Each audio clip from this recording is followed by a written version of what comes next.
Hello, everybody. Welcome to the May 6th Infrastructure Task Force Advisory Committee. Please take the roll. Mr. Angeli, Here. Mr. Barnett, Here. Mr. Grabsky, Mr. Labrie, Here. Mr. Leverts, Mr. Partington, Ms. Retzko, Here. Mr. Walters, Here. Mr. Zeldin, Here. and Chair Romano. Present. You have a quorum. Okay. We have an agenda for this meeting. Can I get a motion to approve the agenda? Madam Chair. Move to approve the agenda as written. Second. Second, yes. Jerome. Approval of the previous minutes of the previous meeting. I assume everyone's had a chance to look at them. Is there any comments on the minutes? Move that we approve the minutes with or without correction. Thank you. Second, hearing no one with corrections to the minutes, can we all vote on approving the minutes? Everyone say aye. Aye. Any nays? Okay. Well, here we are, ladies and gentlemen. We're coming down the home stretch of our charge from the City Commission on the Reimagined City Hall workshop. And what we need to do today is we need to hand it over to our consultants and our city staff to give us the latest and greatest. All right, good afternoon, everyone. So if you don't remember me from a few months ago, my name is Erica Johnson. I'm the Structural Innovation Manager. I work with Yvette. We have Vicki consulting with us as well today. I'm going to walk you through a brief presentation really quick to share some of the outreach efforts before I hand it over to Cheryl. While we wait for that presentation to get pulled up, I do want to let you know, if you haven't seen it already, tomorrow there will be a ceremonial demolition of the existing City Hall at 12:30. So if you make it, this is a once in a lifetime activity. We're going to be opening the time capsule, so it'll be very, very interesting.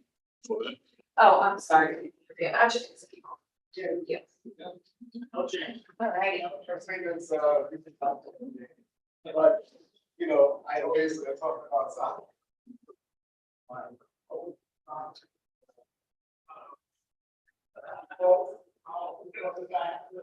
All right. Slide. So as we're beginning to talk about some of the summaries from the public engagement workshops, I did want to take a quick moment this afternoon to share some of the feedback that we got from our city employees. I know this is something that's come up occasionally as we've moved through this exercise. So we engaged employees in two primary methods.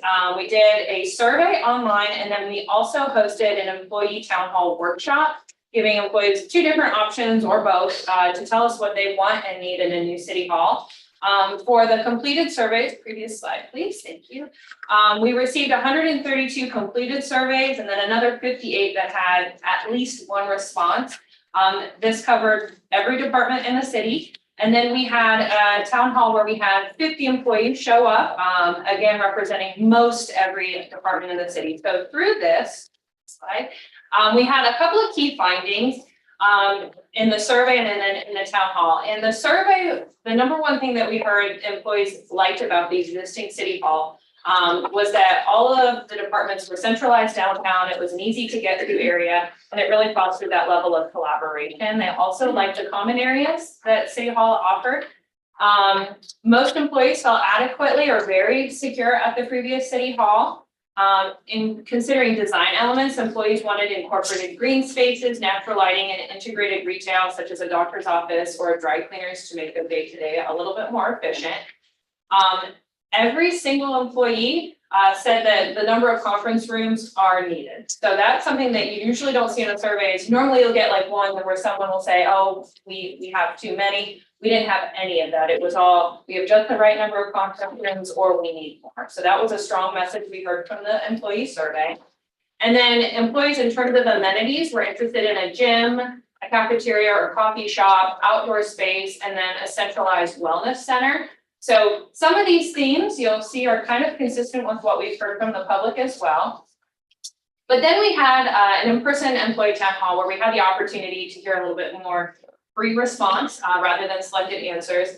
And so what we heard from employees, again, very consistent validating the survey.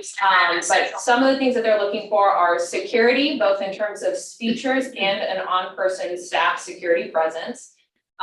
They wanted public-facing services on the ground floor. So if you'll remember in our old city hall, a lot of what you could do is on the ground floor, but you might have to go up to the top floor to talk to the commission or, you know, talk to a specific department. So they're looking to have everything on that ground floor. Modern technology and facilities, again, talking about conference rooms, making them flexible, having multi-purpose space, having workspaces that can accommodate any potential future hybrid work environment, outdoor space for events such as our employee lunch, neighbor support night, rather than, you know, using our grounds as we're currently using it. Again, mixed use to allow easy access to businesses, amenities such as a gym, cafeteria, coffee shop. Gym was the #1 amenity we heard across the board. But when we held this in-person workshop, what we heard was that people are also interested in having a childcare facility or a daycare. Again, making that day-to-day process a lot easier for employees. Having our employees wellness center on site. So if you're not aware, we actually have an employee wellness center, but it's located up not far from here in Uptown, very far from downtown. So employees are looking to have that actually back on site, so that they don't have to travel so far for doctor's appointments and they can, you know, spend more time at work. And then again, natural lighting. So these are some of the themes that we heard from employees. Before I move on, are there any questions about that I can clarify? Okay. The other thing that I wanted to share with you is each year we do an annual neighbor survey. So this is a survey that gets sent out and to our residents. It is a statistically valid survey. It's representative of our community, both geographically and demographically. So through that, we actually had a question that ran through January through March asking, what would you find important in a new city hall? And the #1 answer that we heard was accessibility, ease of access, centrally located and good hours. Some of the other top answers were parking and customer service is what people are looking for in the new facility. I won't go through all of them individually, but you can see there are a variety of other responses that weren't in the top. So this is not the responses to the survey questions on the webpage. You sent out an additional survey? So this was a question that we included in our annual neighbor survey. So this is the survey that asks about a wide variety of city services, you know, our resilience to flooding, our water quality, pretty much every service. What is the date of that? So this ran January through March, these results. Okay. So, and again, I want to emphasize this is statistically valid. So all of the other data we'll look at as qualitative and, you know, valid in that manner. This is representative of the community. And how many people responded to that survey? So we had total survey responses, we had 631. That is not how many people responded to this actual question though. It was a fraction of that. I don't remember the exact number off the top of my head. Yes, Roosevelt? Accessibility, the ease of access, are we talking about once we get there or getting there? So that is up to interpretation in the survey. Well, The way that. I want to interpret for. Yeah, the way that we asked this question, it was a write-in response. And then our survey administrators then said, you might have remembered they came and presented to the board almost a year ago when we started this effort. They went ahead and analyzed it and broke them into these categories. So I don't. It depends a little bit on who answered it and what, but that's just part of the flexibility of these types of surveys. Take it to what it is. Okay, cool, let's keep going. Thank you. Well, at this point, I'm gonna hand it over to Cheryl actually to talk a little bit more about the specific workshops that we hosted. So of course, you all will, are you gonna do that? Why do you always handle it? You didn't have. If you'd like me to go, I will. Okay, so yes, you can go to the next slide. Thank you. So, was that the first slide? Yes. That one. Okay, so, obviously you all know, when we were doing the, analysis, we decided to use the red dot and yellow dot system. And of course, all the participants who were there at the last workshop with the roughly 28 folks, got one dot, one red dot, and they got 9 yellow dots. So this particular slide is about what they preferred as their highest priority. Remember, the red dot was the highest priority. So you can see that a red dot was put on every single one of the items of the workshops that we were presenting. Overall design, you can see where architectural significance, 3 people did that, affordable housing, 3, and then weather, resilience and energy, 1. And then, of course, space allocation, 3 for city officials and staff being together, 2 for the people, 1 make it convenient. Amenities got 5 for a community resource and make the location easily accessible. And financing got 2 for the financing mix, federal grants, bonds, revenue generating, and making sure local folks got the opportunities.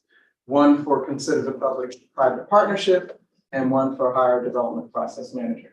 We can stay on each one of these slides if you all have questions, but I think most of you all were there, and you know, but those were the highest priorities. I think the amenities, the number of dots on the amenities Exactly. clearly validate other. Exactly. Exactly. And you'll see when, on one of the slides, we'll get to where the survey results and the employee results also, there's some similarities. Let me come with this. You can go to the next slide. This, of course, is more populated in drilling down further about the community resource, how many yellow dots and then how many 5, had the 5 red dots. So this gives us more information about what they meant by community resource. You recall that it was exhibiting local artists, providing collaboration opportunities, serve as a welcome center, neighbor services, expand services, and including housing development. So that was community resource. Drilling down more for make the location easily accessible, got 13 yellow dots and 4 red. Make the location accessible, meaning repurpose. We know we counted that out. We made that clear to people at the workshop that it couldn't be the federal building. But make parking free was a high priority and accessible, and a meeting place for city advisory boards and other local civic associations. Can I comment on that, Yes, please? yes, yes. At the meeting, we said we can't use the federal courthouse, but we didn't elaborate on that. Well, I said that the city got notified by the And I said, got notified how? federal Where? By government, who? but the Is city there a can letter? further elaborate. Yes, perhaps we could hold that, we'll have that discussion again, okay? I don't want to interrupt the flow, I just want to point that out. Oh, okay, so later on, okay, all right. Then, of course, architectural significance, we wanted to flesh that out further. They were talking about making sure that consideration of historical and timeless architecture would be considered surrounding area architecture, so it would blend in and create something that's attractive building that expresses what the city is about. And then number 4, it was clear about the city staff having dedicated space and what that meant. They named the office clerk, manager, elected officials, city attorney, auditor, and then making sure that the space was secure. That was high priority. And as you all well know, it was discussed at length at the last workshop. And then we had the centralized administrative functions as well in one location. And then number 5, the community should have a flexible space that got 17 yellow dots, expanding on making sure there were rooms. That should be conference rooms, much like was said in the city staff requirement. Single level spaces, promote collaboration and communication. They want flexible space. They want space where the history, exhibits, and education can also be performed. And then community meeting space that kind of ties in with the other. And then lastly, the outdoor space got 16 yellow dots. And that's real clear that they're wanting dedicated space, dedicated green space, public gathering space. So that's those that got more than 15 dots. The next one's going to talk about those that got on the next slide. We'll talk about those that got more than 10 dots. So we're just drilling down to, let you know then how people thought about. So the interface with the public got the more than 10 dots, got 14 yellow, and creating a campus, considering affordable housing, the financing mix, and for the people. And then, of course, number 6, consider the hybrid procurement process that has been discussed quite a bit with the progressive design bill if it's allowed by the state. So I didn't want to read everything. You all have that. Okay, next, on the next slide, quite frankly, we're saying, as you all have done before, you used, we would assume that you've done this with the water treatment plant when you were designing your guiding principles, that you could look then at drilling down to at least 3 or 4 items like we did with the PP3, the P3 that you did. You looked at water, you looked at water quality, you looked at rating the structure. So with the 4 workshops that we have in the next slide, perhaps then you can have a discussion about those 5 priorities that were pointed out with the red dots, including the yellow dots. So, again, our feedback is looking at exactly what was pointed out earlier, what they were looking at for the overall design, what they were looking at for space allocation, what was high priority for amenities, and then the financing and procurement. So we'll leave that slide for discussion. Yes. Michelle, how did this summary slide get designed or built? How did you put this together? But based on the red dots and the yellow dots, combining. So let's just look at overall design. So you're saying, are these ranked at all? No, remember how we did it by numbers, if we would go back to the others. So some had 10 dots total, some had 12 dots total. Right. Does that ranking show up within your? If we go back to the previous slide. I'm sorry, you'll have to go back a couple. Sorry. To the 15 dots.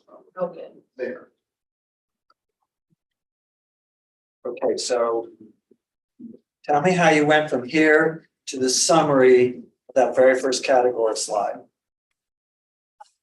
We basically, Sorry, so one of the things that we looked at was, this was just the general 15 dots or more. Yeah. But if you go back to that last slide for me, what it did was show for, one more, sorry. What it did was show it by the workshop topic. So the first one was everything that got more than 15 dots. This one just takes everything that got more than 15 dots and shows it by the workshop topic. In the event that you all want guiding principles by workshop topic, it was just another way of viewing the information. And it also includes employee feedback as well as. I'm not following, sorry, I'm not following. Yeah. Look at overall design. Are you Yes. saying that each one of those bullet points got 15 or more points? Correct. So if you look at. So the- can we go back and say architectural significance? Yeah. Show me where that has 15 dots. So in architectural significance, it was on the page 2 of this slide, you'll see that it had 14 yellow dots and 3 red dots. So Okay. 17 dots. Okay, okay, good. So now let's go back to the summary slide. So how many dots did affordable housing have? So it's actually 15 and the 10. So anything that was on this handout is condensed into that slide. So that had 8 yellow and 3 red. So it was 11. Okay. But you said 15 or more. It's 10 or more, I apologize. Everything that's on this handout is included in that summary slide. Which is why we provided the full details in the summary, but it was just another way of providing a snapshot because we wanted to make sure that you also saw the survey information that came from the public survey, as well as the employee feedback. which was highlighted, the ones in green, ones in blue, on the summary slide. Can we see the summary slide again, please? Where are you going with this? Well, I mean, a lot more things got presented than just what's on this slide. Like, where is the summary of the people who attended and the districts that they lived in? Oh, you want that as an added? We were. Well, yeah, I think it's important because it's clearly not evenly distributed among the districts. And if we're going to present a summary, let's see the summary. Let's see what everything is summarized. You should summarize what? Well, could we look at it differently? I mean, this is a summary of the dots. It's not a summary of Yeah. the attendees. Right. So forget the attendees right now, where they came from, who they were, yada, yada, yada. Of all the people we've spoken to who were at that particular workshop, not everybody. Overall design, architectural significance got the most red and yellow dots. It only represents though the people who attended this meeting Absolutely. and the city people who voted, right? Who participated. I don't know So about the to city me, event, that huh? needs to be part of the summary. But how can you get feedback from those who didn't attend? Well, if we're summarizing the last workshop, which is what you're doing here, Mhm. correct? And tell me if I'm wrong, you had the dots. Yes. Then what's the summary of the people who attended? The I think title? it's critical. So each workshop, sometimes there were different people. Now, that would require us to go back, get the names of, you know, No, I'm not making, No, wait, I'm sorry, I'm not making myself. okay, let me see if I understand it, and then we can get to. So because this workshop was about This is only the guiding dots. principles as opposed to who attended the workshop. this is only the people who showed up at that workshop Yes, and not the employees. You throw the employees into this, didn't you? that's the green. No, we were just sharing the information that was similar, that actually got discussed by the public, that also got discussed by the employees. Okay, so that there's two inputs into this. There's the people who were there with the dots and the employees, which is not, to me, I think you can't see unfortunate. the difference between the blue and the green. I think it's confusing. Oh, okay, can you see it? That's right. I'm saying, All we were trying to show here is how, in fact, what the public was saying, also some of what the staff was saying coincided with each other. Okay. And then the survey information coincided with discussions about overall design.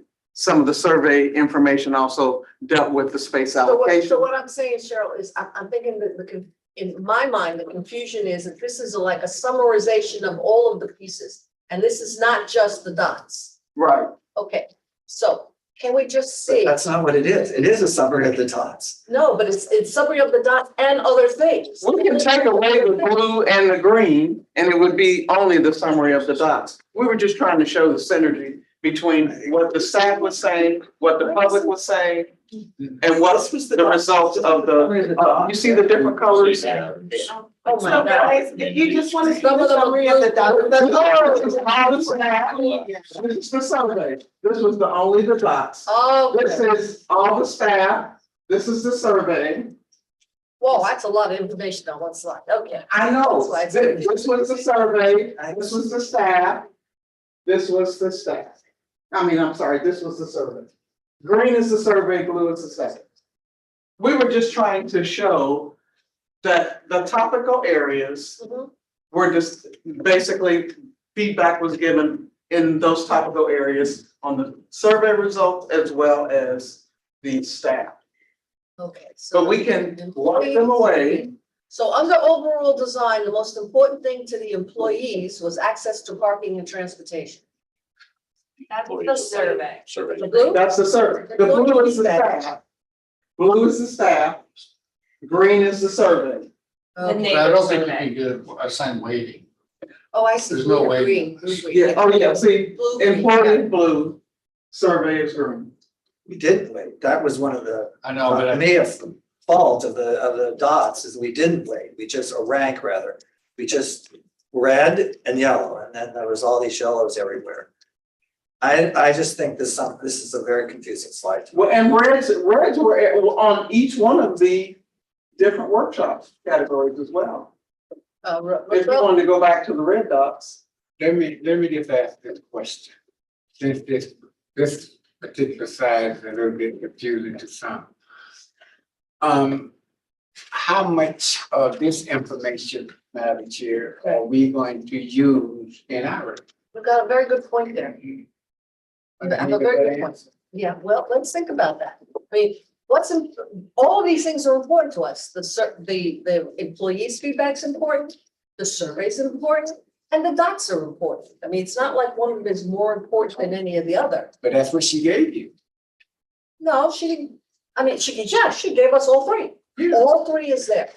it's just the way, it's not in order of importance. That's the Right. only thing we don't have. But we'll do that. Yeah.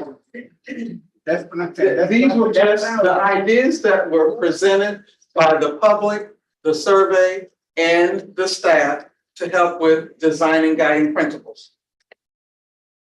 So just to be clear. If I can be clear, employee feedback under overall design, the most important thing to the employees under the overall design was natural lighting and lighting technology and security. I doubt that. Correct.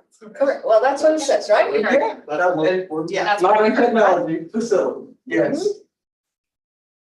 And the most important things to the people who were physically there was architectural significance and affordable housing. And That's the way we outdoor should space. do that. Those spaces. And outdoor space, yes. Mhm. Sure. Okay, all right, well, that's one way to put it together. Does that help you, It's James? really hard to read. I just think it's a mixed up bag here. It's confusing. You looking for apples to apples, and what she gave us is fruit. Salad, fruit salad. Yeah. Fruit salad. Yeah. But, but we need all that information. Well, I think if you gave this if you put this particular piece of work in the final report, you'll confuse the hell out of the commissioners for sure. Okay. Okay, but that's okay, I mean, We can just simply We present the public information. That's all we need. We can do that. could you do We're that? just doing Could you this put to it with assist. a little bit more of a description of what it is, rather than employee is in blue and survey is in green? So just to be clear, when Describe it's it. submitted to the city commission, it's actually going to be two different components. Yeah. The first one will be the employee feedback, so the survey results from the employees and the workshop that we did with the employees. Straight up, And then another exhibit will be very similar to the one that you guys have seen, where it's basically that booklet that included both the feedback that was received from the public as well as the survey results from the public. There'll be two separate exhibits, so you'll be able to clearly distinguish between what came from the public and what came from the employee. that's good, so we'll take the employee out of that, Right, okay, right. and the survey will come out of that. It will be part of it, but you'll be able to see what came from workshops and then what came from the survey. And then to your point for the survey, it includes the demographics associated with it, which is what people provided. So all of that information is provided to the commission because they didn't have the benefit of actually being at the workshops and seeing the people. So we'll be including that in those All right, documents. so they'll get to. Remember this exhibit, I love that exhibit. Yeah. and that's what will explain all that the public. And so this information is the last chapter of that booklet. Yes, Okay. and we can eliminate them if you think it's confusion. I mean, once you explained it, I understood it, but. That's where I was at. It needs to be explained. If you built this slide in 3 slides, it'd be different. So here's what the people that came to the meeting said. Here's what the employees said. Here's what general surveys said. But you put them together on the screen like that, the colors were lost on me. Yeah, took me a minute to see the color. But I understand what she was trying to do, because there's so much repetitiveness in the same information. So the employees are saying the same thing we got from the public, et cetera. No, actually, they're not. No, Actually, they're not. The employees are saying that under overall design, things that are important to them are not necessarily the things that are important to the people who were there. The ones in blue are where they overlap. These two things were in different colors, I can tell you that. When you get to this book, Yeah. you're gonna see it in space allocation, and you're gonna see it in amenities, these two things. Okay. You will. accept another question. Shane. This whole list is inclusive of everything from the last workshop, right? And the colors are just what overlapped. Yes. It's not that those colors in blue were added based on what was brought up. So slight tweak. So some of the things like the wellness center, that wasn't really something that we discussed with the public. It was kind of unique to the employees. Mhm. And so that's why that's something that would be in blue, because it was some feedback that we received specifically from the employees. Again, guys, you can completely throw this slide out the window. We just wanted to present the same information in a couple of different ways. So you have the workbook, we have the pamphlet that has all of the results from the surveys and from the workshops. You've seen the employee feedback. It was just another way of presenting the information. If it's confusing, just throw it out the window, because you've gotten it in another form as well. Okay, I do it the way Gerald. we got it in the pieces, whether it's productive for us to see it all put together. Right. It's, it's up to everybody individually. Okay, James, continue. So Cheryl, you just said that some of these things occur in different categories. Can you explain the rationale of how they get moved around? Well, the public, when the different workshops took place, that's how the public then discussed them. I would have to go look at each one of these. We can go through the booklet. And that's why I knew that security was in here, because it's one of the issues that's an amenity workshop by some of the public. They thought security was an amenity, We can go back. but wasn't that part of the facilitation of the workshops that somebody says, oh yeah, I think daycare should be part of the overall design, and someone should say, no, that's an amenity. We did say that. So. Okay, Remember when we said there were other responses and we just kind of listed them? That's in this booklet.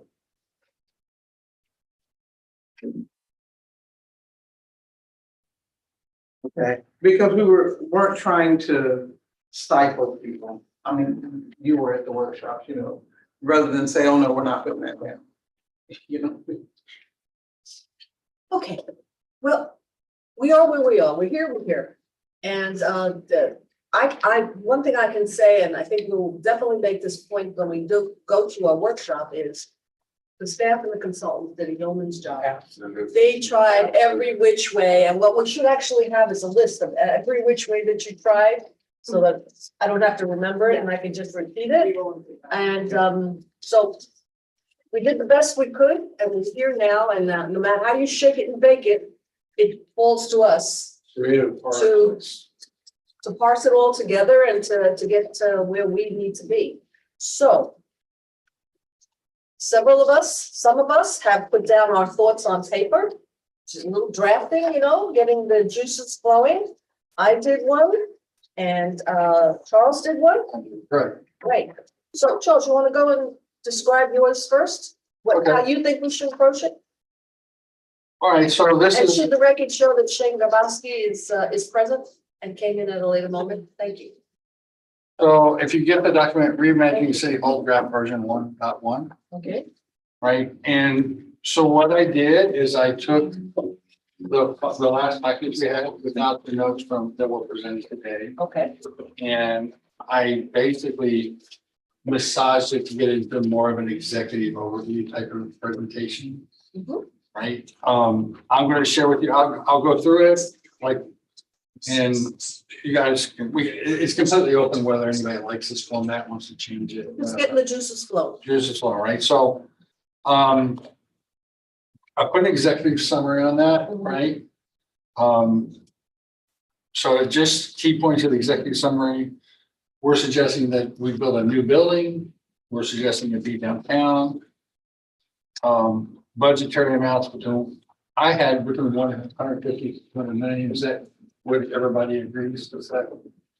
I have no idea how much it's going to cost. I don't know, but that's what. That's the number that's been thrown they're around throwing out, you see, 200 million, the budget. in the budget. They have a placeholder approved in there. Yes.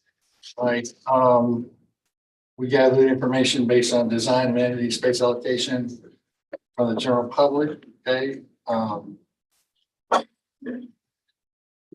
And then the big thing is that from my understanding of only being in a couple of meetings, the biggest reimagining part of the city hall is we're trying to design it to be a place where we can be more collaborative, i.e. the meeting spaces that everybody's mentioned multiple times.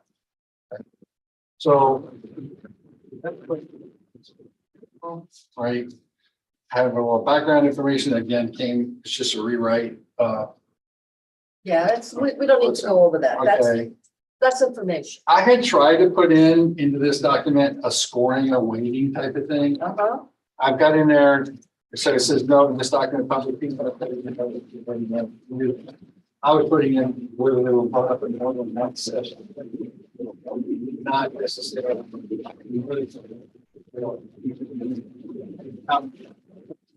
Session.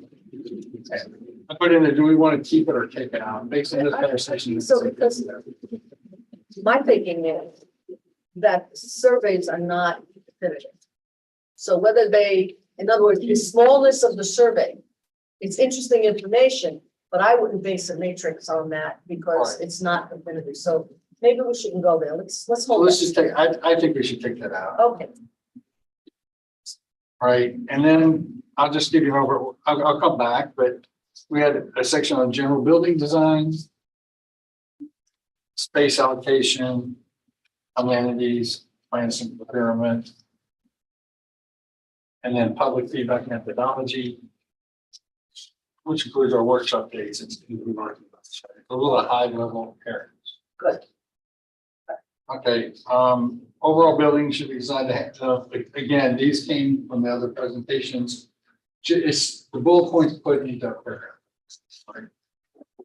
One of the questions I had in here is, should we try to include location options for the actual building in our report? Right now, it's not mentioned at all. In fact, Well, we did actually stay away from it. I think our original discussions before you came was that we were not gonna pick a site, Okay. right? Okay. Remember that? We were not gonna pick a site. Much Okay. as some of us may have a concern, but we're not gonna do it. Well, I personally have a concern. I did ask for a map of all the properties the city owns, Which they gave us. which, and they gave us some. So after I reviewed the map, there's only one choice in my mind, which is rebuild where it's at. That's because the city owns that possibly. The city owns it, and I didn't see any other facility or space property that's currently owned by the city. What about stop and Stop and shop, stop and shop. What they did not provide us was what other One stop. what other sites are available that are not city owned. Okay, so let's see if we can go back. The reason we said we were not gonna pick a site is because that was very controversial and we couldn't, I don't think we could reach a consensus on that. Not only that, Marilyn, there was also the, should it be centralized or should it be decentralized? Yeah, In but I which case, think now we you're passed dealing that. with multiples. I think I we'll think we pass that passed one. that. I think we did pass that. I think we all passed that. So given the downtown, there is the city hall site, there's the vacant lot across the street, there's the federal building, there's the one-stop shop, and there are multiple buildings and lots around downtown that could possibly meet the criteria of accessibility. So if we say to them it's gotta be accessible and downtown is the preferred location, we're not telling them which one to choose. Okay, And are we all on the same page on that? So city owned one stop. Yeah. Well, we did it one time until we gave it away for 100 years for $1. But they haven't built, they didn't get their financing. The- Didn't it revert back to the city? So from what I know, because they still have not terminated that agreement, so it's not that it has. It may not have been terminated, but they're on the rocks and there's negotiation that could go on. I mean, there are so many possibilities that we are not in a position to evaluate each one like a typical site selection process would go on. well, okay, so what I wrote was exact location was not identified nor were candidate locations discussed. Other than the fact that we have come to the consensus, I think, I don't want to put words in people's mouths, that a centralized downtown location is preferred. I haven't heard a groundswell of desire to go anywhere else but there. Well, in the summary I put that we're recommending to be done, Good. right? Go ahead. And then, in the building design, I said, what overall building should be designed to handle another rate event and be as energy efficient as possible. Right, building location should be downtown Mhm. and should consider surrounding areas architecture.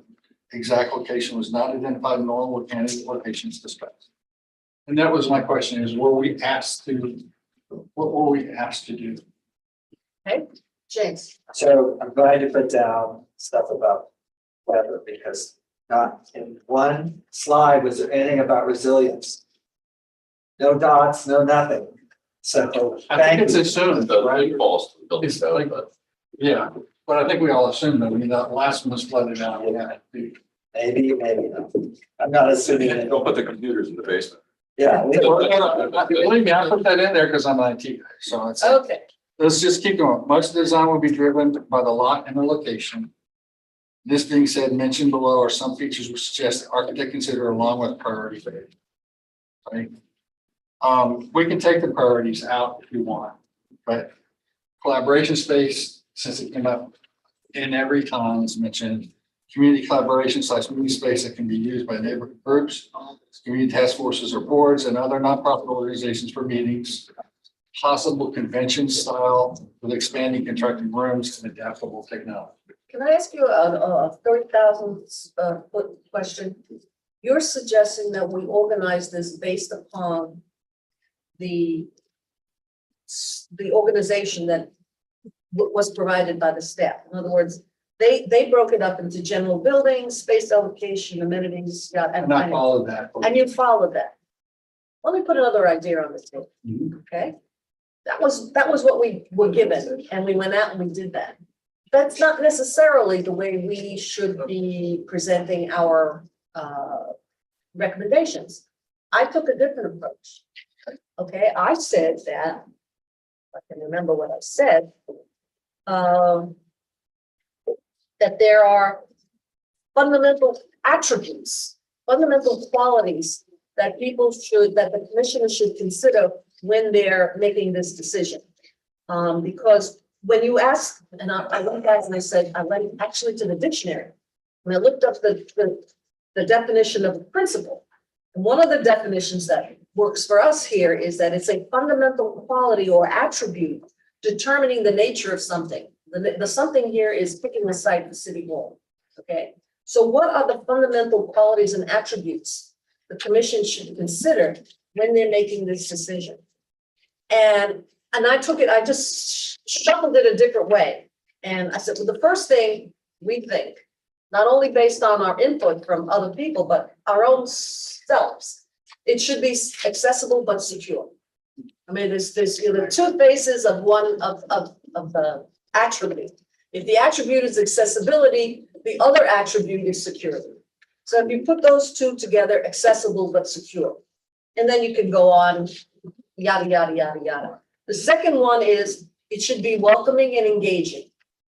The third one should be flexible and expandable. Historical and educational. High tech but people friendly. You want all the high tech gadgets, but you don't want to intimidate people and you don't want to lose the interface with the general public. Cost effective but recognizable. Actually, I should flip that and say recognizable and cost effective. And that's the iconic issue. Yes, we wanted iconic. We do want it iconic, but we're not going to spend $1 billion. Nobody's got the appetite to spend $1 billion on one of these grand, iconic buildings like the police. So and my document, I looked out on Sony because multiple of it said, we don't have the dollar signs for that. Yeah. So I just left it out. No, and I'm agreeing with you in saying it. Yes, we want it to be recognizable. We want to be proud of it, but we're not going to break the bank on it. Okay? Yeah. So before we get on, if you just bear with me a minute. So there's two different ways to look at it. There's just to say, let's just take the categories and let's just, verbalize what was in each one of the categories of the workshops. Or we can extrapolate from that. What are the attributes that the commission should consider when they're making this decision? Just two different ways to look at it. Just put them on the table. Yes. All the ideas that you just mentioned are also in my note. And they are. It's just where they're placed. Mhm. And I also, when I put them in my document, tried to imagine who's gonna action out those ideas. What do you mean? So by it's like, that?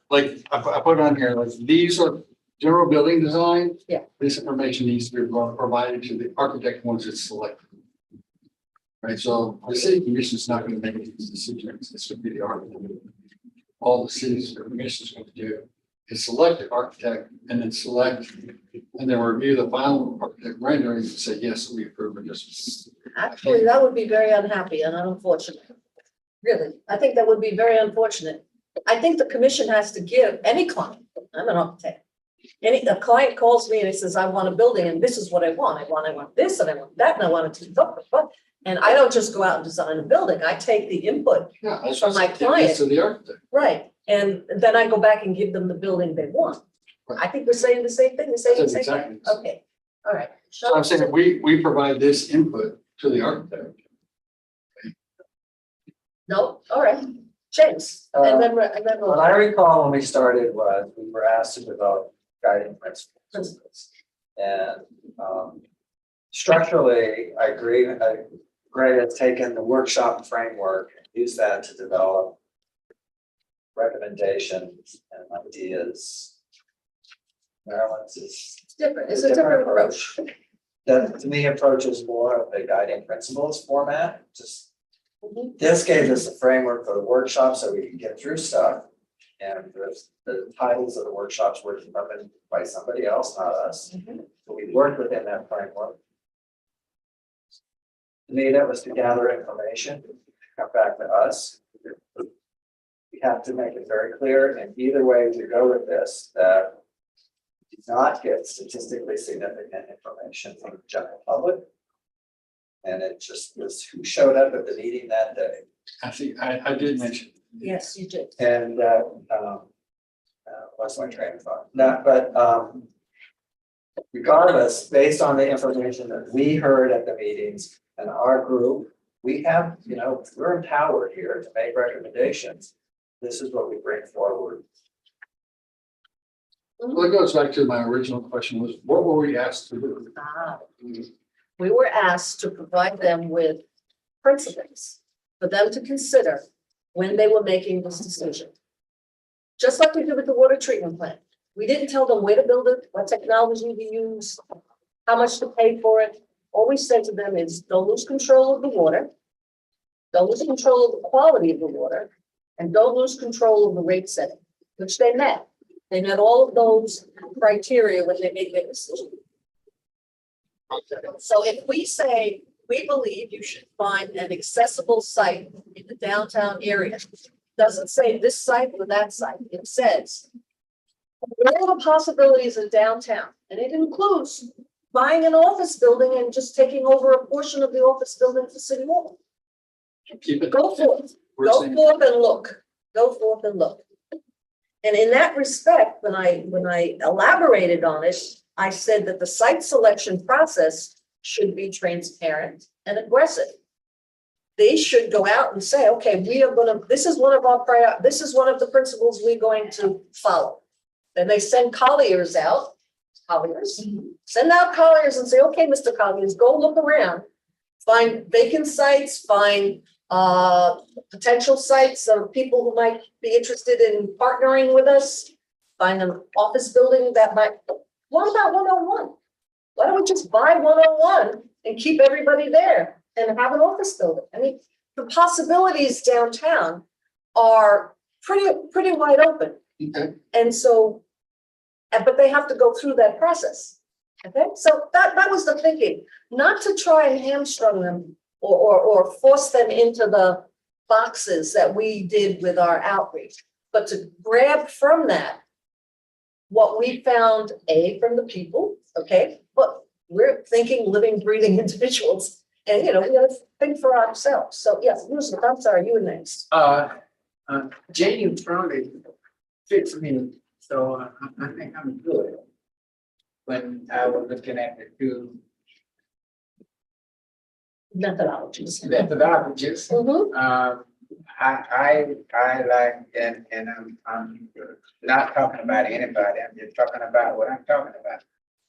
And that is, I like this one better because it's more clear as to what our past was than this one, and I know he came late in the game, and I certainly appreciate his effort. But I like this one, but it too would have to be good. Yes, definitely. Maybe we could work it together. Maybe we could pull parts of that into that. I think we could take your approach and build into the overview. Yeah. And then have the other stuff, so it's having the executive overview with this high level overall design approach. Okay. And then work leave some of this other data here. Okay. Right, and So that's how it goes. Because when they're gonna read it, they're gonna read the executive overview pretty much stop. So we'll incorporate the high level design principles into the overview. I agree with you that their attention span is limited. So they're gonna read the executive summary, all right? But then in the executive summary, if you really want to catch their attention, you can't just give them a overview. You gotta say, and having gone through this, these are our recommendations, okay? Accessible but secure, yada, yada, all of those things, which they all flow together from the same two documents. Can I make a suggestion? What about Charles and I get together between now? Right. You're gonna do Right, that? right. No, No? you can do it. No? You can, I was about to tell you, even though when you wanna work together, Yeah, I know. you gotta work separately. Without communication and bring, The document. I guess, Oh. you know, you can take the two documents, here, work, trying to make them. Okay, And then you we make can, a mush. we'll mush. Here's what we'll do, okay? A suggestion. I'll take your document and my document. I'll mush. Okay. I'll send it to our liaison. She will send it to everybody. Okay, this way you will have it. You will take that, you'll mush some more, send it to our secretary and send it back to everybody. Wait a second, what about the rest of us? That's what I'm saying. You guys can No. mush. It sends to Well, everybody. they have to be, there has to be organized pushing, right? I mean, look, or we could, I mean, to be fair, I mean, you've taken a crack at it, you be the first musher, right? No, we don't have time to have everybody mush. We need structure. I agree. We So need first of all, yes, thank you both for doing this. Yes. There's nothing like something to start off with rather than a blank page of paper. Piece of paper. Great idea. I like Marilyn's suggestion. Let her do an initial push.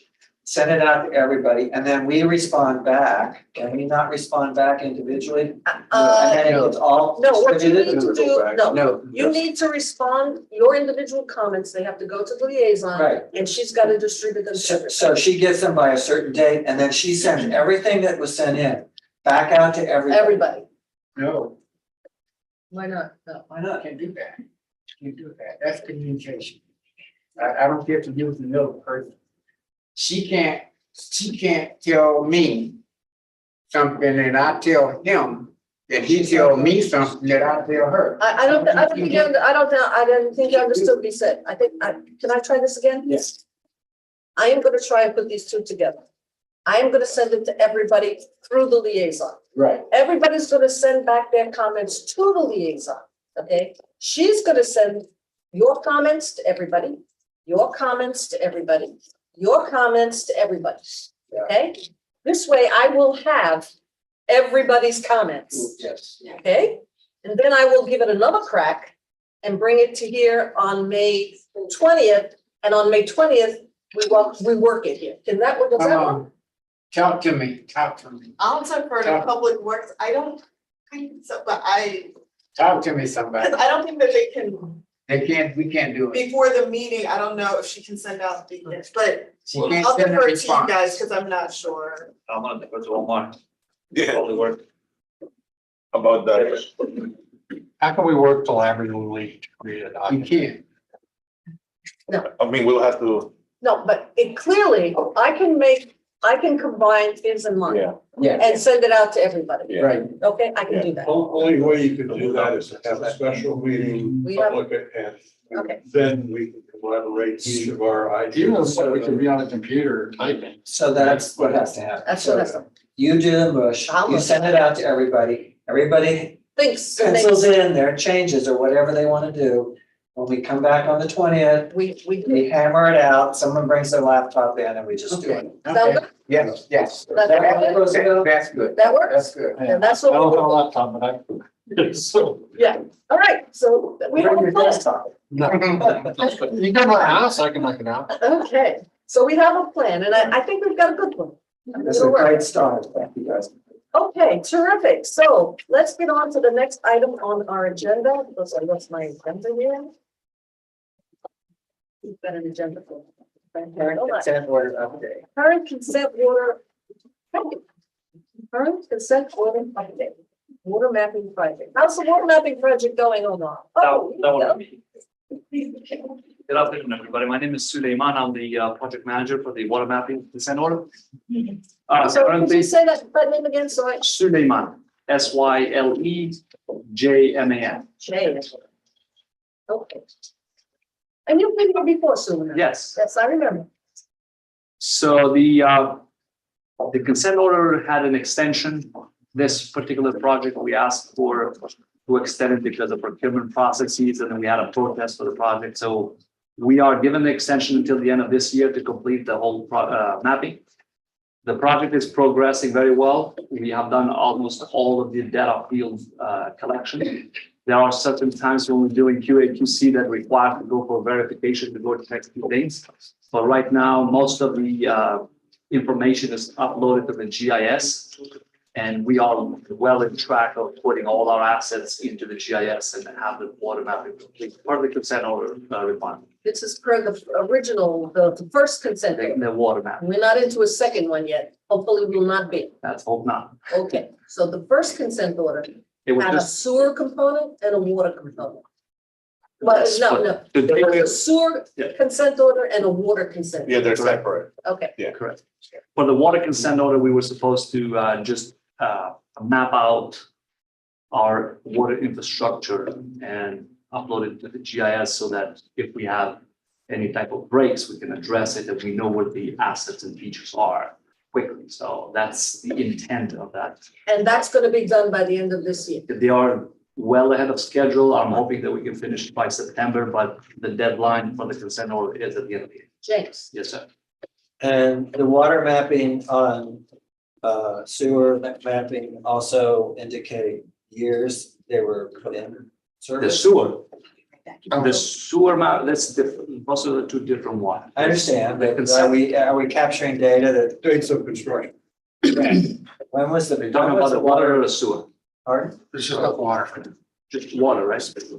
Okay, just Need water. No, it won't tell you the dates and all of that information. So if the purpose is to try to replace, be proactive and replace lines that are getting near their end of life, how does That's this not, help? the project was not the intent of giving us a roadmap of which pipe to change or not. It was more of like locating our assets and features of the water infrastructure into a more digital GIS for a quicker finding in case you have a break or things like that. What are your valves and things like that. So as built documentation. Yes. That's it.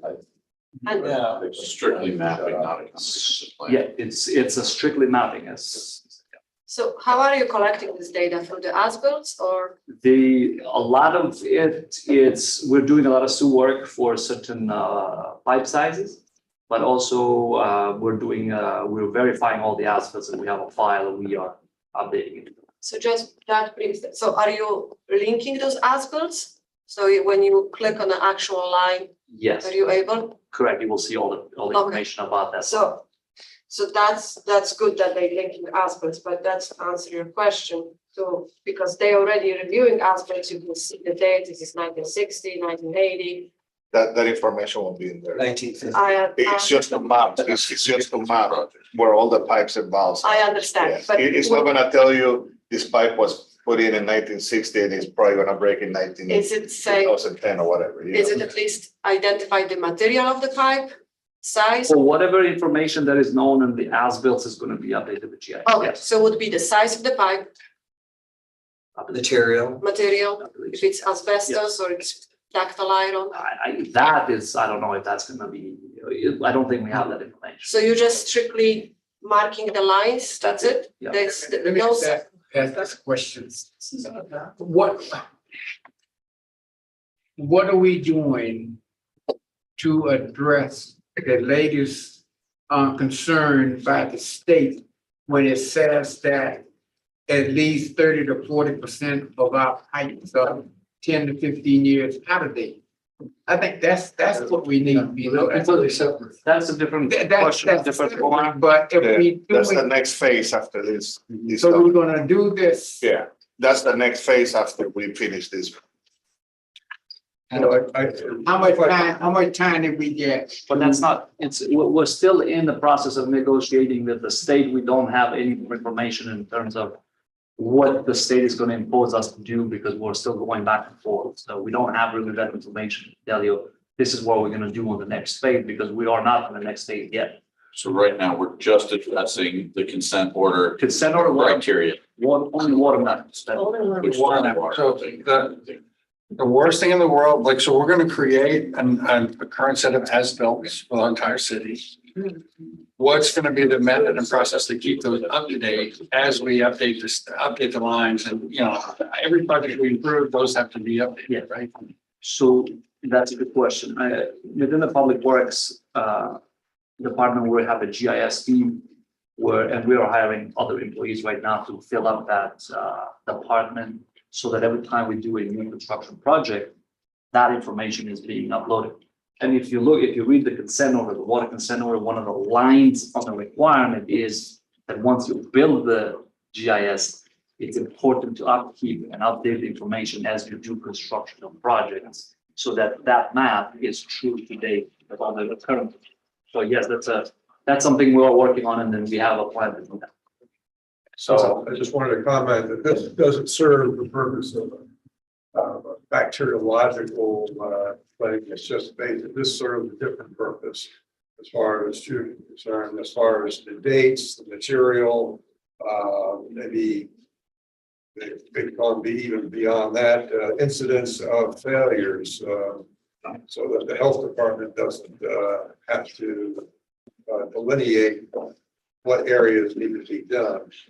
The city can have their own idea and be more aggressive in replacing those potential failures for the regulatory agency has to come in.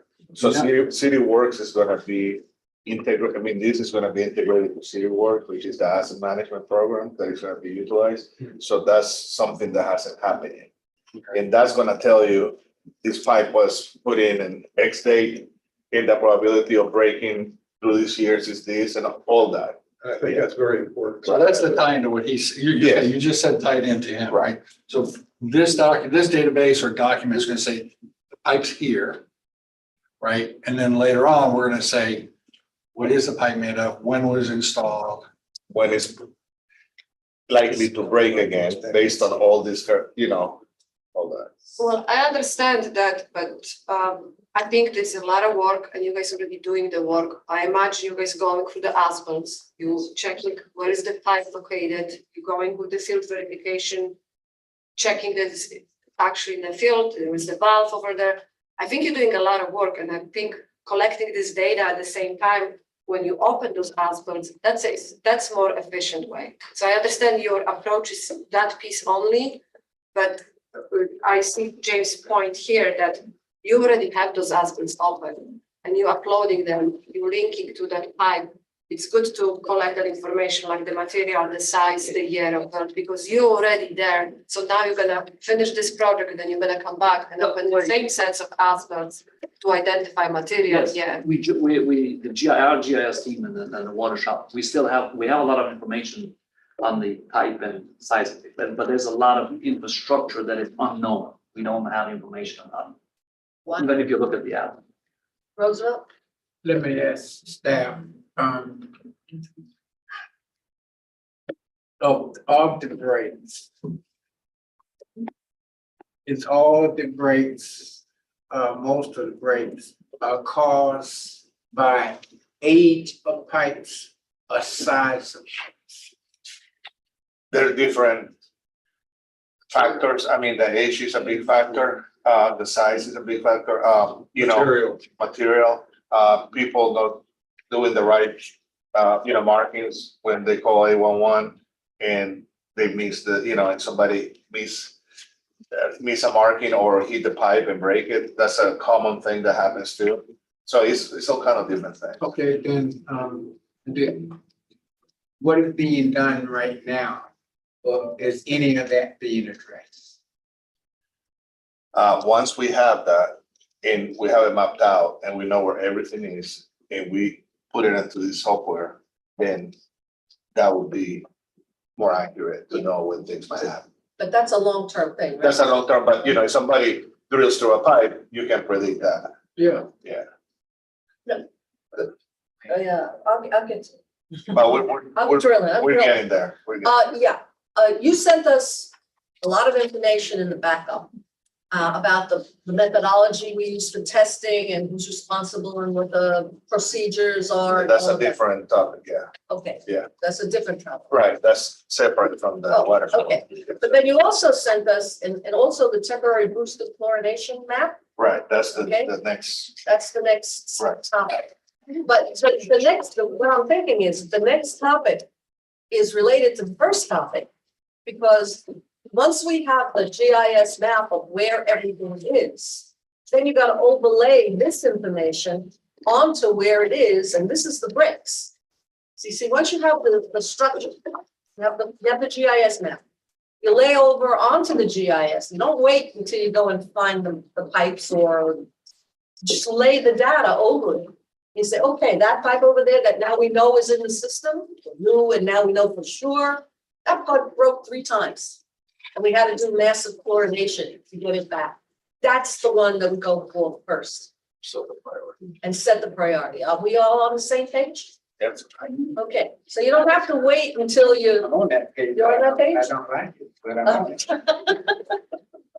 Okay, because it's not, what else can we do? Can you think of, what else can we do besides get the map? And then look at the map and say, okay, based upon the last 5 years, where have the problems been? And let's go over there and let's fix it. Let's hope, yes, I'm sorry, go. No, I'm sorry, I'm looking at this list here, right? And then do we have a list of breaks Yeah. and which ones were caused by? Breaks are usually. We usually get it. They're not in this one. this, In this we particular put it map. in for the last months, we put the last month breaks in each report. Last month, we had no breaks, so either sewer. And do or- we have a category of human cause, like accidental, somebody drove or through it? Oh, we or did it, eating? yeah. Yeah, there is details on the breaks. That's- Yeah. All right, They've got a map. It's just the map, So, no breaks. Yeah. It's the chlorine maps that were the new addition, the hypochlorite. hypochlorinated. And wow, when you look at that hypochlorinated map, this is all 2024 data. We're only into March. This is a lot. This is concerning. That's not a state. probably. That's probably what the state is so upset. Yeah. Those are just possibilities. They don't correspond to three. No, no, they do, well, they might, I don't know. If I can inject Yes, a little please, bit. Alan's. Oh, Alan, It's terrible when we have commission pre-briefs and we have this at the same time, but. So the goal of the mapping and the consent order work is to help us to get information into the city work, which is our asset management system. And to do asset management, Right. which involves knowing the condition, knowing the age, knowing, putting 20, 30 different factors in place to prioritize, to try and get proactive on replacements and repairs instead of reactive. That's how we are right now. Right now, we primarily are replacing pipes based on how many times it's broken and the age of the pipe. Mhm. And we have more than 400 miles of pipe that are over 60 years old. We have a lot of issues with dealing with aging. So that's where we're heading to. When we're talking about this map and the breaks that are on there, it's a combination of planned maintenance where we had the pressure drop below 20 pounds per square inch that we had to go into a boil water notice, or an unscheduled break, or somebody broke a pipe. But it's a combination of the two, where it was, we knew we had problems, a leak, and we had to do repairs to it. And as a result of that, it did drop below the 20 PSI.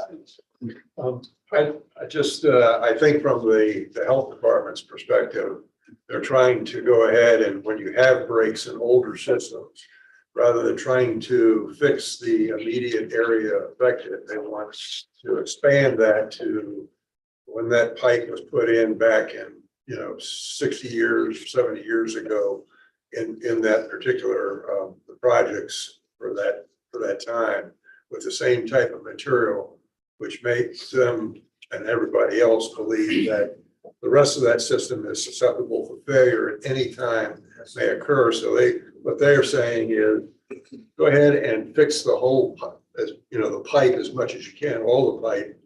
So you avoid these multiple failures that take up more time and stop and start than if you had a big picture of replacing those old. Right, but that's what they did in the Winter Garden. That's exactly what we did Exactly on what they did in the North winter Drive. The pipe broke twice in 2 different places and they said, oh, screw And they it, screw it, couldn't- let's just fix it, let's just change the whole thing. They couldn't achieve the bacteriological passing because of the material inside, the rust and everything in there doesn't prevent the bacteria to be destroyed. I think that the question that needs to be asked is the CIP that we're working in right now, in the 5-year plan. How many millions of dollars are we putting into new water pipes? Good question. And you don't have to answer it off the top of your head, but what we should know is like, in the next 5 years, how much money are we planning on replacing old lines? And what was the priority as to which lines got in the CIP?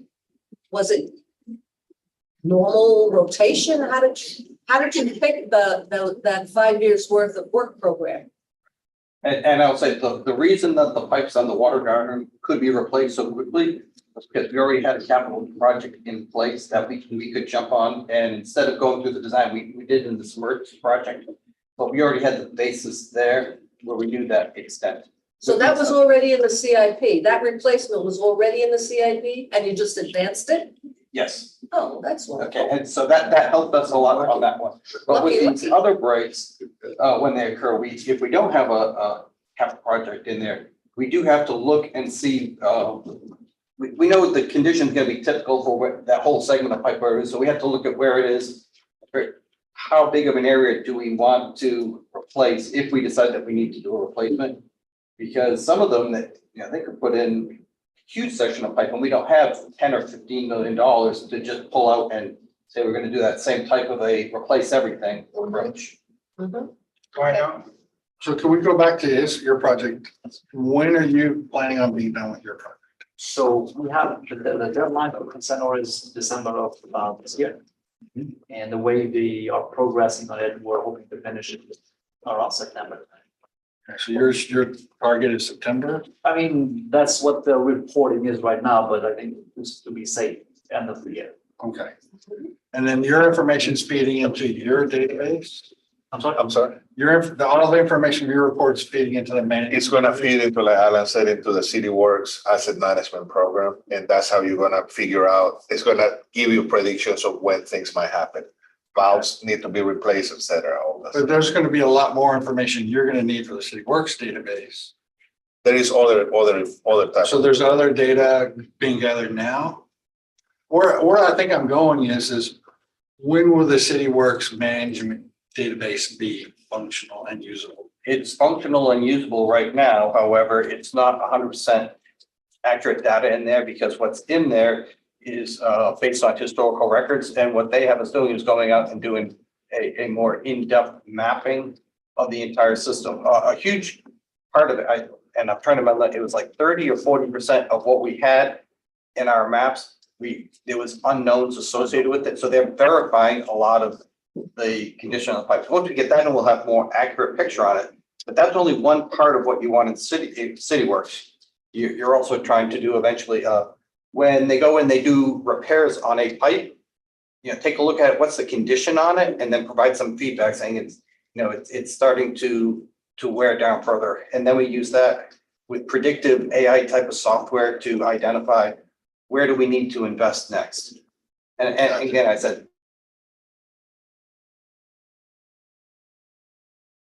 we have issues with certain valves or other components. We're doing a lot of changing sizing of pipes based on how water is flowing and needs. So all that goes in together to try and eventually get it to being proactive, replacing stuff before it starts breaking.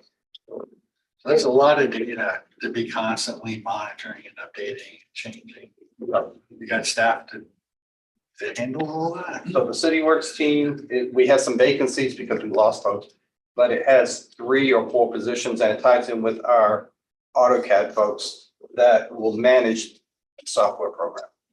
And it's not just on water, it's water, wastewater, stormwater is going in there. Eventually, we're gonna try and get the plants in there. Pretty much everything that we own, we will work towards getting into that program.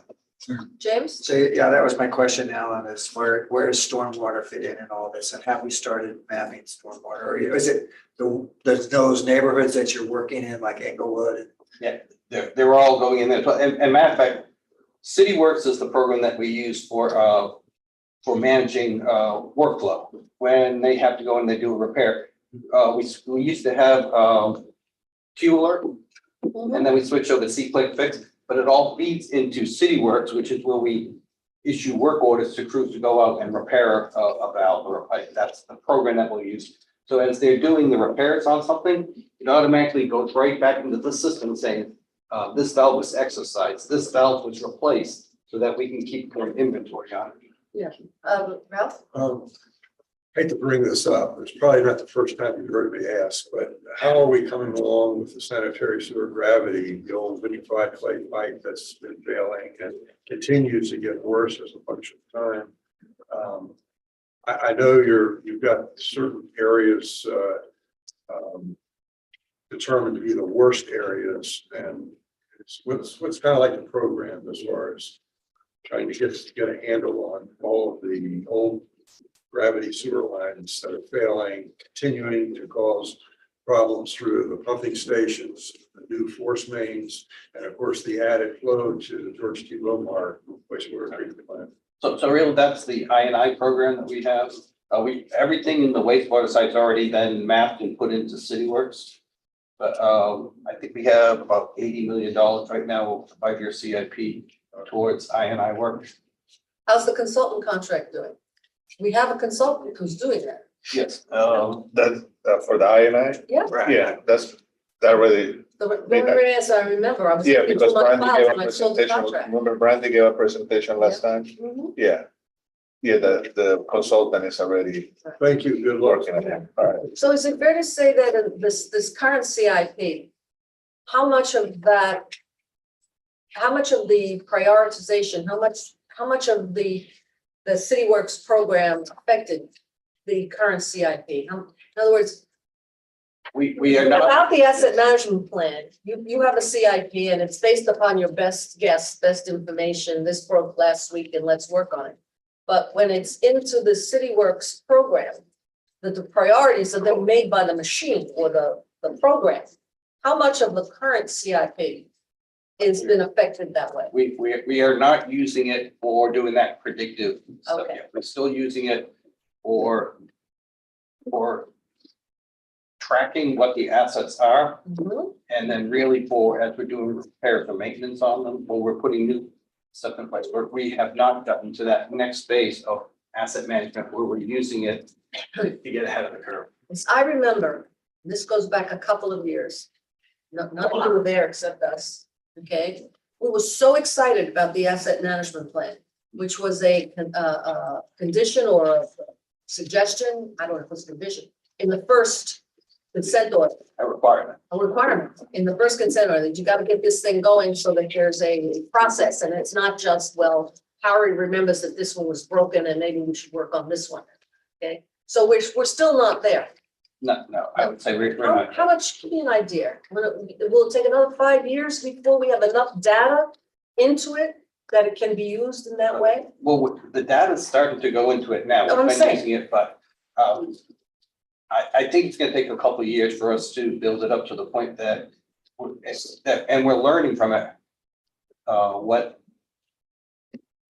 dependable it is. Right now, Okay. again, if you look at our CIT, Mhm. a lot of what we have in there is reactive to prior breaks or capacity issues, or just it's outgrown its useful life and it needs to be updated.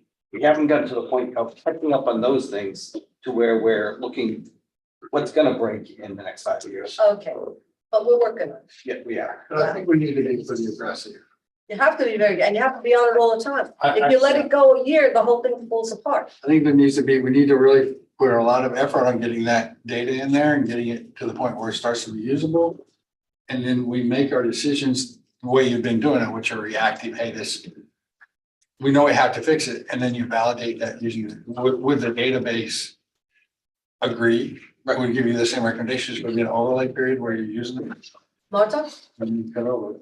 So I think what Alan just said, that not, right now they're reactive.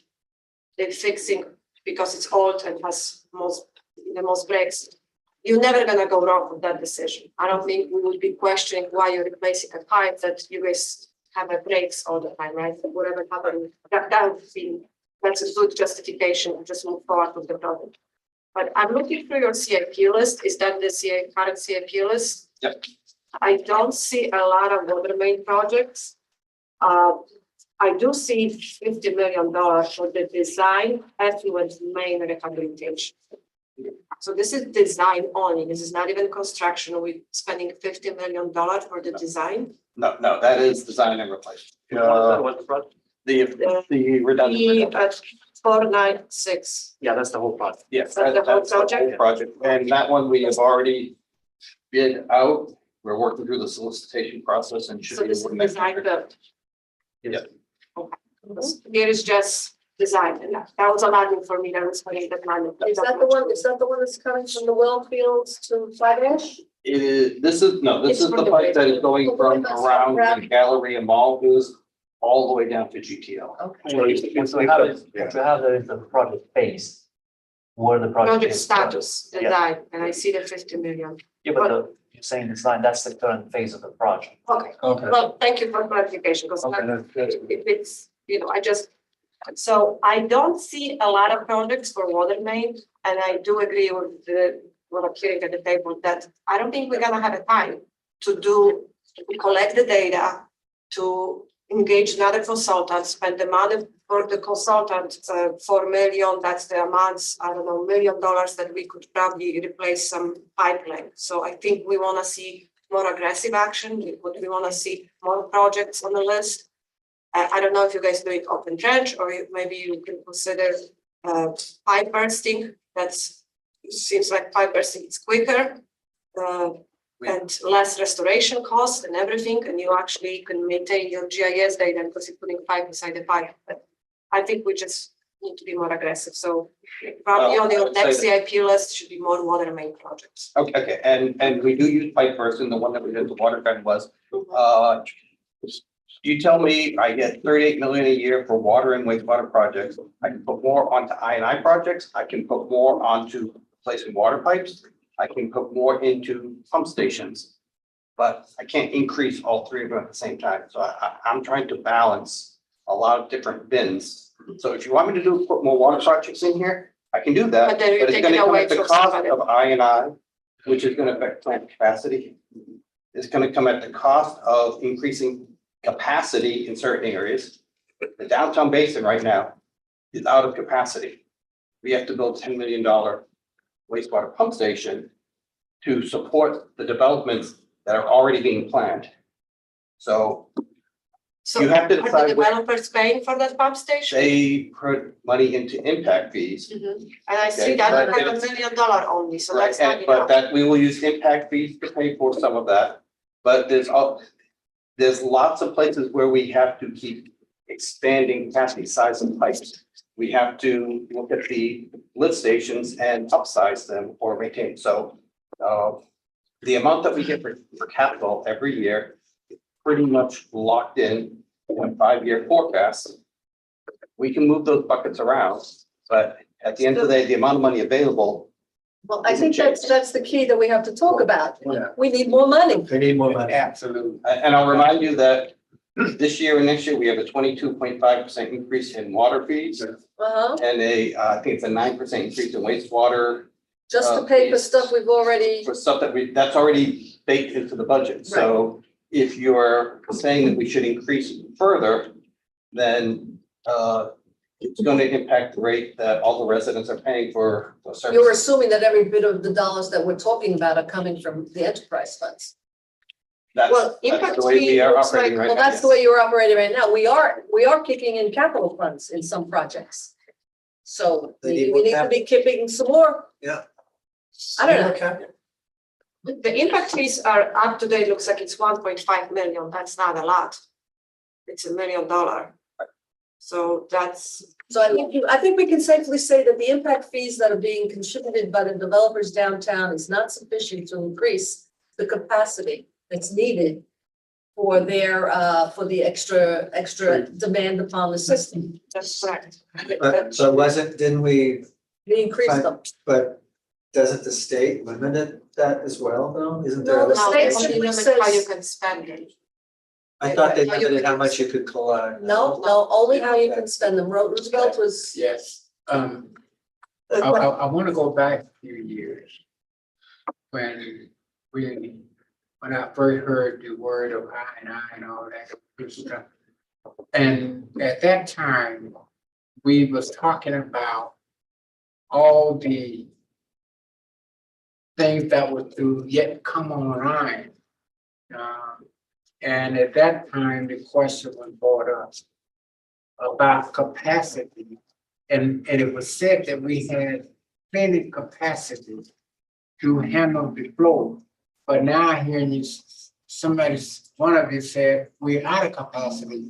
Wastewater. He's talking about the wastewater treatment. Right, so we have the overall capacity at the wastewater treatment plant, which we just got a permit increase and it's up to, we got help me, 61.5. 61.5 million gallons per day, so within the plant, we have more capacity, but still within a basin, you have to look at the wastewater lift station, the pump station in that neighborhood that's gonna receive it and make sure there's enough capacity there. You have to look at the diameter of the pipes to make sure there's enough room for everything flowing through the pipe, and if there's not enough, then it needs to be increased. So typically, when we do a capacity letter to support development, it will identify, is there enough capacity at the plant, both the water plant and the sewage plant, at the lift station, and then compare the pipes to what is needed. And it will have in there, not recommendations, that's requirements that the pipe needs to be increased in size from a 15-inch to an 8-inch pipe from this street to this street in order to support the new development. And that's part of an iterative process, and they can't get their certificate of occupancy until those improvements have been made. Typically, developers will come in and they will volunteer to do that work, which takes away from the impact fees that we receive. But anything that they don't do, it might be part of our program. Wait they a will have minute, to why are we paying for why are we using impact fees to pay for their pipe from their development to the pump station? So no, what I'm saying is that they have to pay impact fees, Right, but they also have requirements right at their thing, so they may help us to do that work. right. And the cost, the value of what work they do is deducted from the impact fees. that they Oh, I will pay. didn't know that. I didn't know that. Yes. No, excuse me, just a minute. We charge them an impact fee. And then when they have to do whatever is necessary to accommodate their development to get to the sewer, to the pump station, we credit them? The state law requires that we credit them if they do work on our infrastructure to support that. So there'll be a demarc, right? So when they work past that demarc. Right, when they leave their property line, any work they do past their property line, we're using impact fees for. They will do it, And credit they it to get the credit impact from the fees. impact fees, yes. So the fact that the pump station to which they're attaching needs to be upsized to accommodate that additional flow, we paying for that. We will get whatever is remaining in the impact fees. If there's never gonna be anything remaining at that rate. The Okay. impact fees are set by No, ordinance I once again, understand. and sometimes the cost may be more. And when we increase the size of the pump station, it's typically increased for more than just their need. Right, It's looking at the entire basin, the neighborhood. and you're saying that in some of these basins downtown, we really have got to upsize. Yes. Yeah. And the thing so important, and I know you're tired of hearing me talk about it, right, is the fact that, I didn't know that. the more aggressive we get on the old failing gravity mains reduces the the I portion of it. So that once those are fixed, we actually reduce the inflow, making it possible to Okay, provide greater capacity. Yes. So that has a twofold benefit. right. Okay, well, is there anything you want to continue discussing on the consent order? Let's get on to the temporary booster chlorination, which terrific amount of information here, good information. Thank you so much. Okay, and I love this map, the temporary booster chlorination injection location. Is this all of them or is the ones that we're using now? I just don't see anything. I'm a project. Oh, Eric's saying. So, this is, Gary Brandy, he's in charge of the, distribution and collection, really, it's distribution for the water system. So pretty much all of the pipes and tank, everything outside of the plant itself on the water side, Gary's responsible for maintaining. Wow, wow, that's a lot. To answer the question, yes, these are, map location, that's how many chlorine injections we had, January till. But we didn't have any main breaks until March. Okay, but this is not all the locations in the city. This is just the ones where we worked on since the beginning of the year. This is just the one we had to do with chlorine injection, which doesn't have problem passing the back to December. Historically, because it looks like it's 2027, 2023. I think there's just two outliers, 22 and 23. Okay, Yeah, they're mostly 2024. okay. So, So, and this is not necessarily in relationship with break. No, This could some of be them, another. like Alan touched on earlier, some of them were, we had replaced, valves, hydrants, plant maintenance, we found pipe valves leaking, there was something that we replaced. Majority of plant maintenance, we have probably a few that was emergency, and then we went ahead.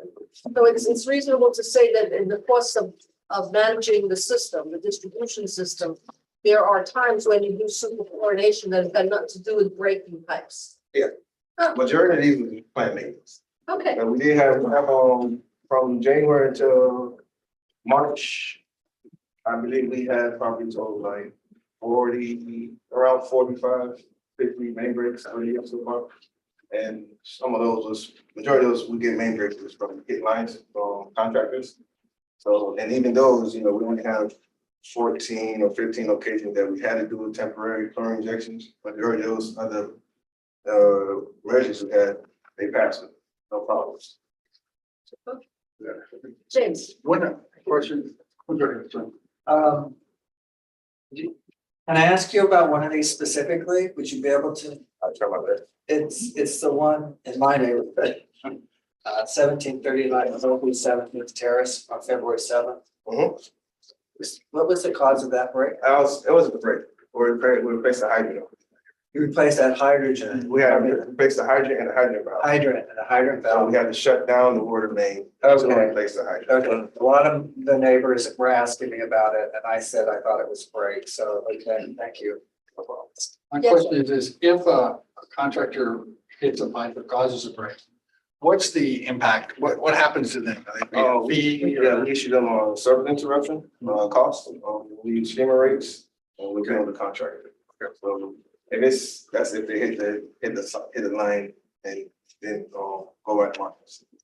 If it's their fault, they get a SI. Is it a lot? Is it? Yeah, majority of times it's their fault, you got underground, they do boring and stuff like that. So they don't really follow the market.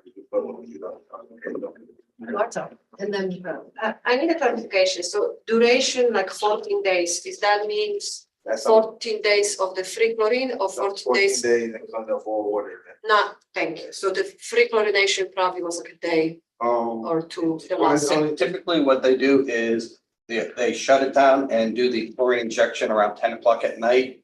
They leave it in there for a couple hours and then they flush it out. So the next morning, after they do Take the- testing, yeah.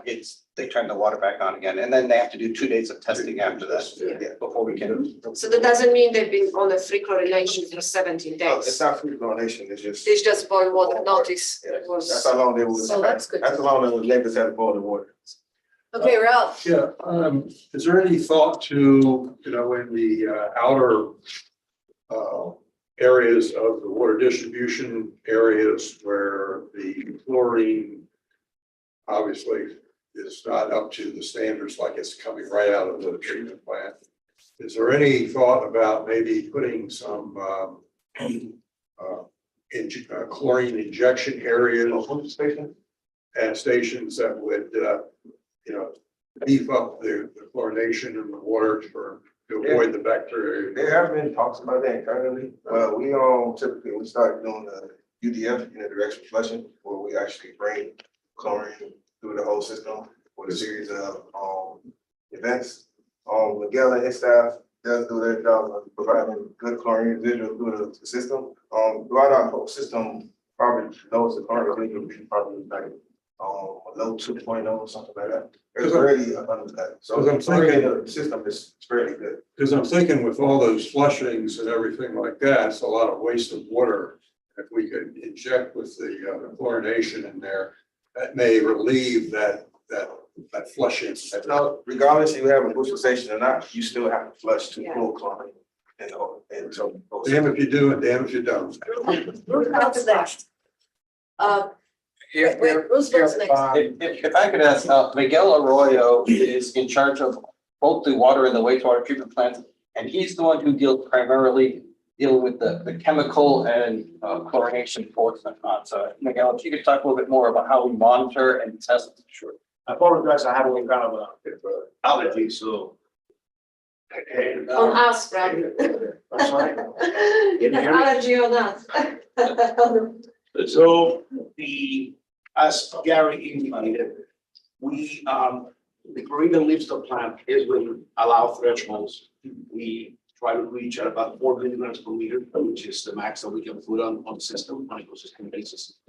And the minimum that it can be on the distribution system, if it's carbonate, is 0.6 milligrams, but if it's free, it's 0.2.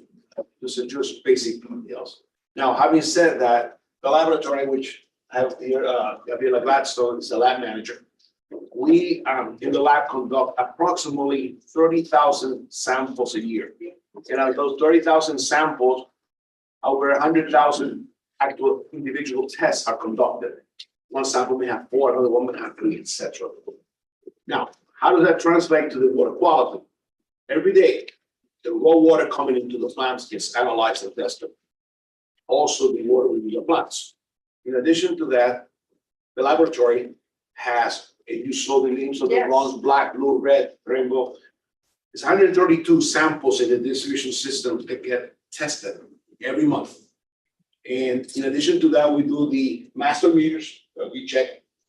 And, excuse me, does that answer your question? Well, it's also the fact that you've got a lot of older lines that the water area that's tuberculated and flows a lot of the diameters, but still, which is the problem with the health department. You've been trying to meet their bacteriological passing because that doesn't allow that pipe to be chlorinated back and free from the bacteria counts necessary in order to pass. Just to touch on it, some of the areas we did have, it wasn't on really old lines. Some of them was on HDPE lines, some of them on the pipeline. So not necessarily because it's an old pipe. It's No, it's like cast iron, metallic. No, I'm saying, but it's not necessarily because the material, the age of the pipe is gonna fail. Sometimes it's just the environment. There's a couple of these, we have PVC lines. Those lines probably like 15, 20 years old, and they fail. Okay. And it should be noted that those pipes, they had good residuals. Like Gary said, many of the samples had a 2 milligrams per liter residual, which is well above the 0.6 that we're required to have.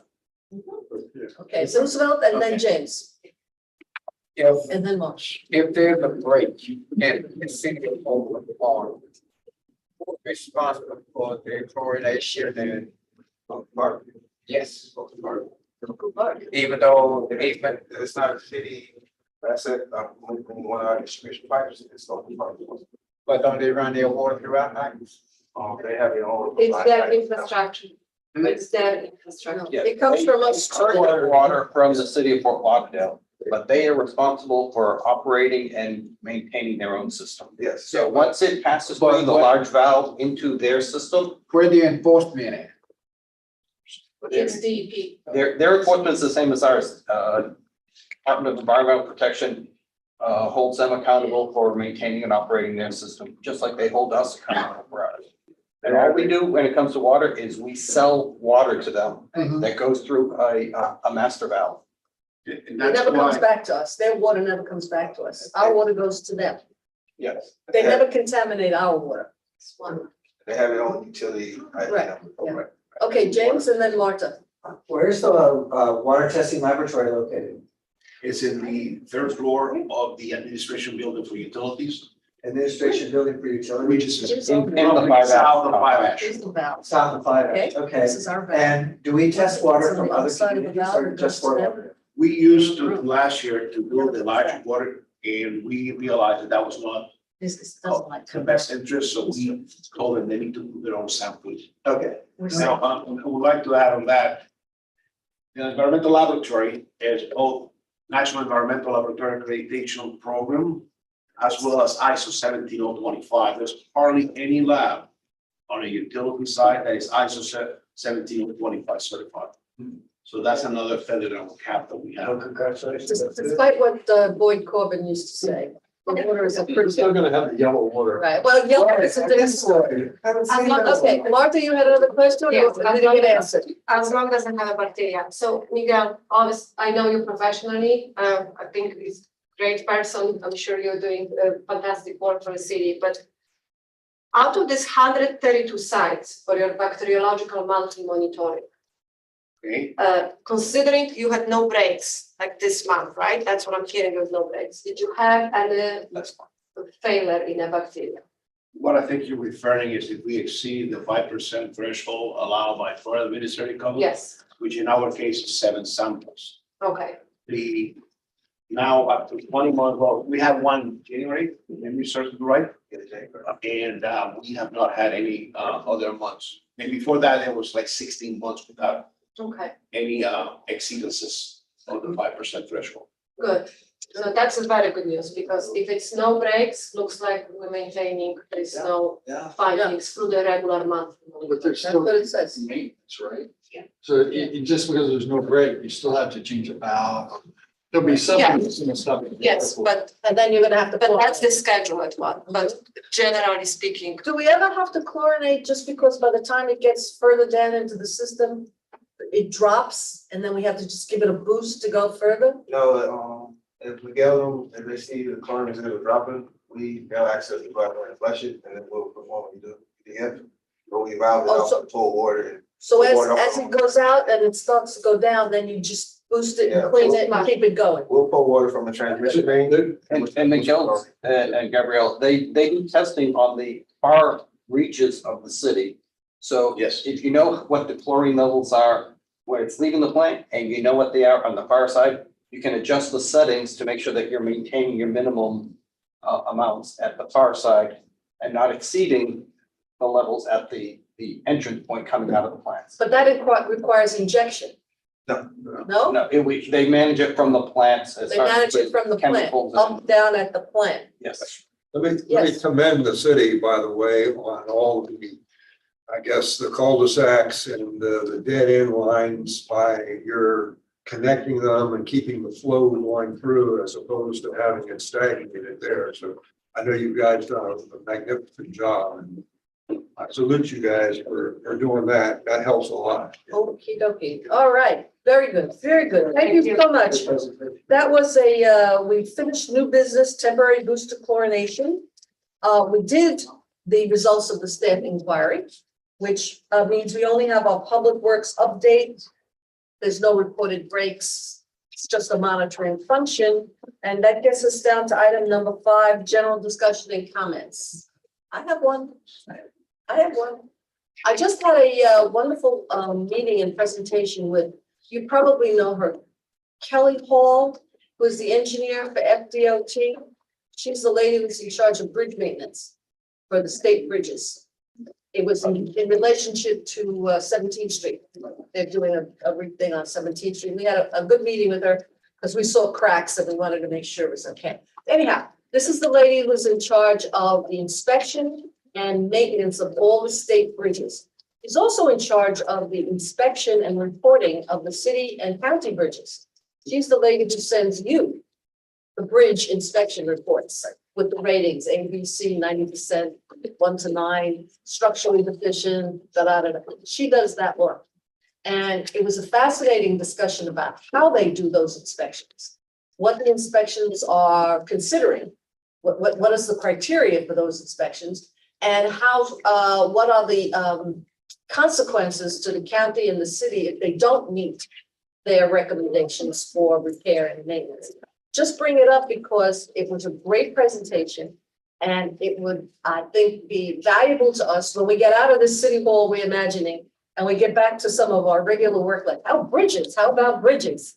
How do we rate the bridges? What's the procedure and et cetera like that. So I think she would be a good person. I just wanted to bring it up that is available as a thing for us to do. Okay, James.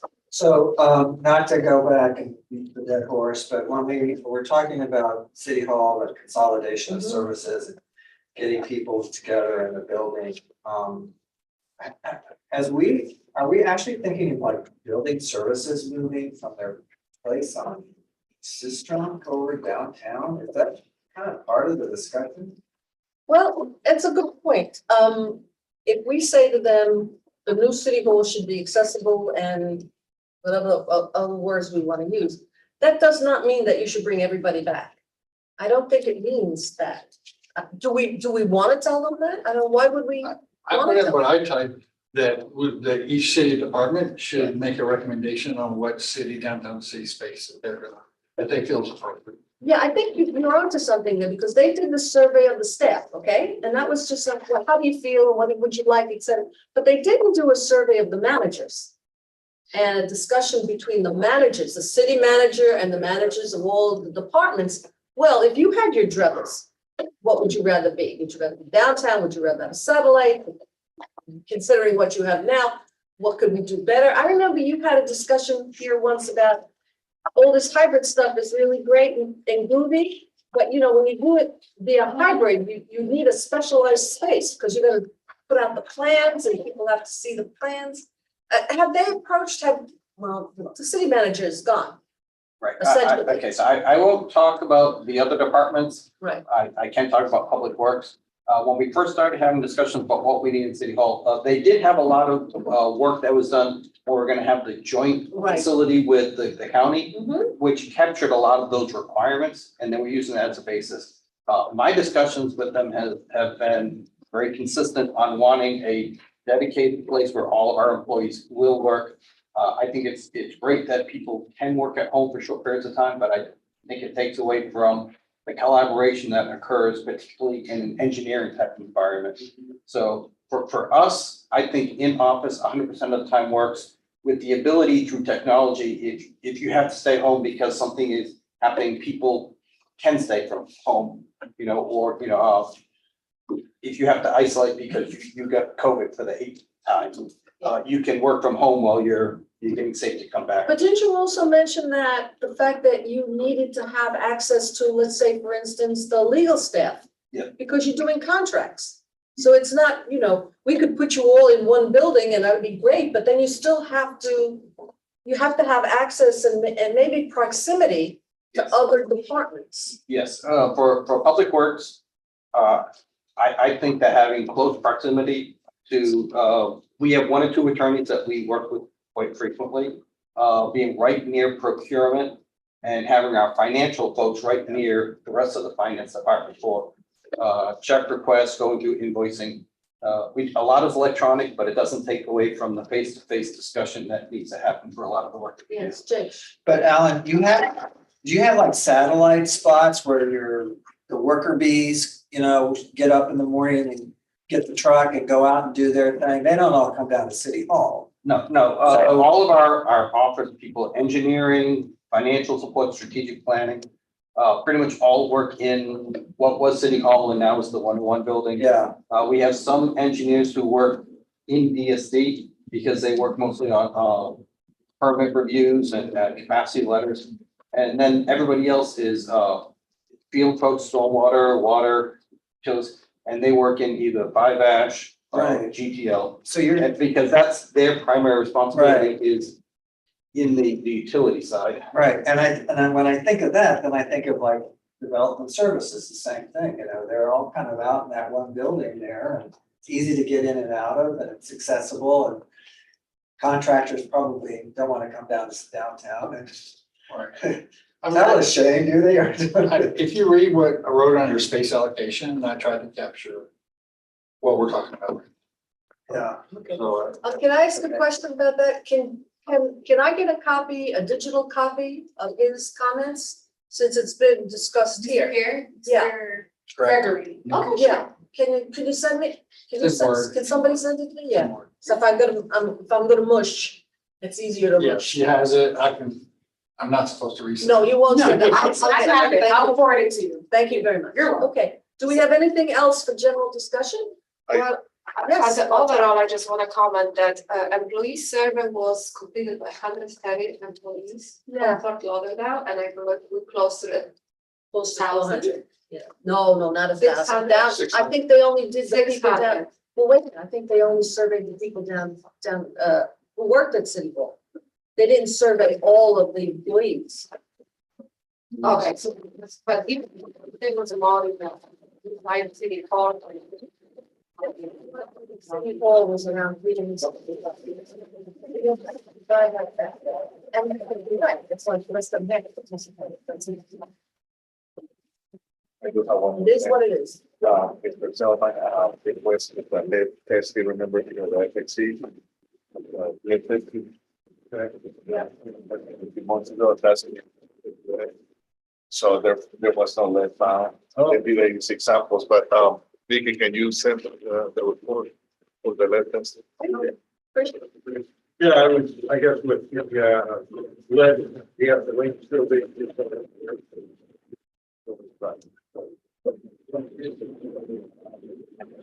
Neighbor from tomorrow night, so that will come up in.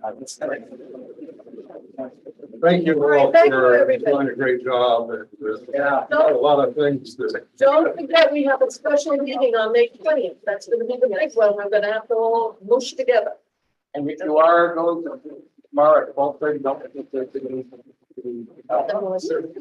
dedication, but also opening up the time capsule. Excellent. Thank you. Thank you. Take care. I'm saying.